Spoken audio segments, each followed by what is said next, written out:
Disclaimer! So, this video is going to be about nutrition, and I want you to know that I am just saying my beliefs and what's worked for me. I'm by no means discrediting what works for you, and I am very curious to know what works for you. If you have something that you've been doing and you've gotten great results, go ahead and comment below because it might work very well for someone else, and I am all for it. So, let's go ahead and drop that comment and get started.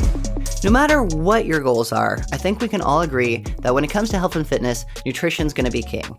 It's about 80% of any goal, while fitness is only about 20. And since it's such a major role, I have spent 6 years studying it. I have spent 6 years being very, very particular about what I eat. I've counted my macros down to the gram and made sure that I never went over or under on my calories. I was very hyper-focused on it. And recently I found out that none of it actually mattered. In fact, I didn't start getting these kind of results. This is a shirtless picture of me. I know, very classy. But I really didn't start seeing what I wanted to see until I actually got a little bit more lenient. I found 4 things that worked very well for me as far as nutrition goes, and I want to share those with you. Number 1 is I actually only pay attention to calories and protein. I don't worry about carbs and fats anymore. And what this allows me to do is after I reach my protein goals, I can actually backfill my calories with whatever I want. I eat ice cream, I eat muffins, I eat cake, I eat all the good stuff. As long as I don't go over my calories, I am a-okay, and I've had amazing results with this because it's very sustainable for me. I don't have to stick to foods I don't like, and I can have pretty much whatever I want as long as I stay within these guidelines. I just have to make sure I get all those protein in.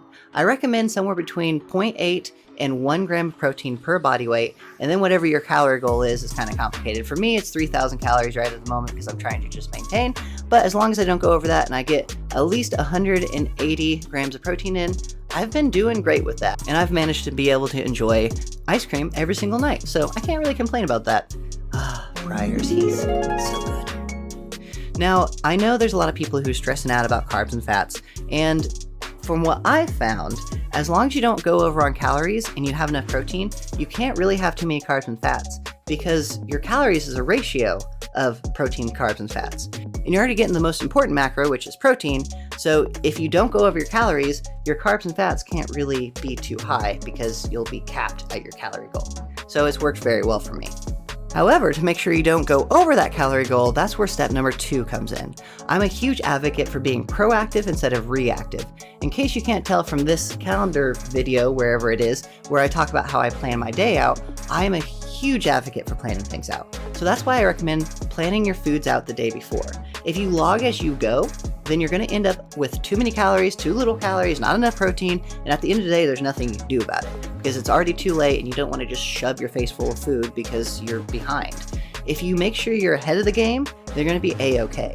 I actually used to log all my food on Saturday and then just eat the same stuff throughout the week because it was so much easier for me. It took the whole decision factor out of the equation. I wasn't having to sit there and stress about what I was going to eat because I knew exactly what I was going to eat because I already logged it. If you're someone who can't eat the same stuff over and over again, that's a-okay. You can just log the night before and you can change things up quite frequently.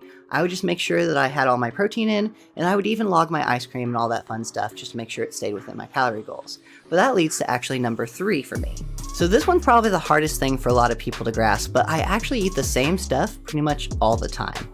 Yes, I do have a variety. I have about 4 or 5 different meals that I go back and forth between, but it works very well for me.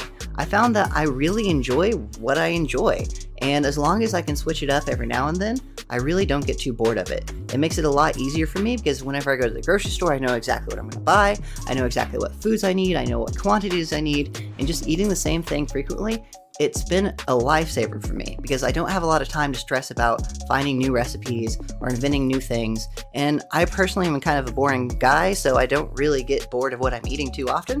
So it's worked out very well. And a lot of times I'll eat one meal for an entire week. Like I said, if that doesn't work for you, pick 4 or 5 different ones and just switch them out as often as you can. But I recommend having a shorter list instead of a longer list because then things get more complicated. Variety is the death of simplicity. And on the subject of the same thing, I'm going to go ahead and lead into number 4. So 4's been a big one for me. I no longer worry about hunger cues. I actually just have a set structure to my day. As I already talked about, I plan my day out, and you can check that out in the video I already mentioned, but I have very set times during the day that I eat. So every single day at 6:30 a.m., 10 a.m., 1 p.m., 4 p.m., and 7 p.m., I know I'm going to eat. I am very strict about this. It's in my schedule. I know I'm going to have a meal. I know exactly what I'm going to eat at those times. And the reason I do this is because, one, it takes a lot of the decision factor and emotional stress that's related to eating out of the equation. And two, it makes sure that I get everything I need in. It's so easy to get wrapped up in your day and forget about things, but once something becomes a habit because you do it at the same time every single day, you no longer have to worry about it. You can literally do it on autopilot, and it's absolutely amazing because then you're literally working towards your goals subconsciously, which makes things so much easier. The last thing you want is to spend all that time logging your food and then not end up being able to eat all of it because you didn't plan ahead and you forgot. It happens all the time. I know it's silly. People do forget to eat, and it actually is a very common problem. So I definitely recommend setting meal times versus just planning your food. So that way you make sure you get the food in because you already did the work of logging it. So you might as well go ahead and do the work of eating it. So those were the big 4 nutrition tips that drastically changed my life for the past 8 months. I've been teaching this to several of my clients, and it's made their life so much easier because it's something that you can easily stick to. All you have to do is make sure you hit your calorie and protein goals, and you can do that by logging ahead of time. You can use the same meals over and over again, so it makes it even easier to log it. And then if you set times that you eat, you know you're going to get it in. It has helped me quite a bit.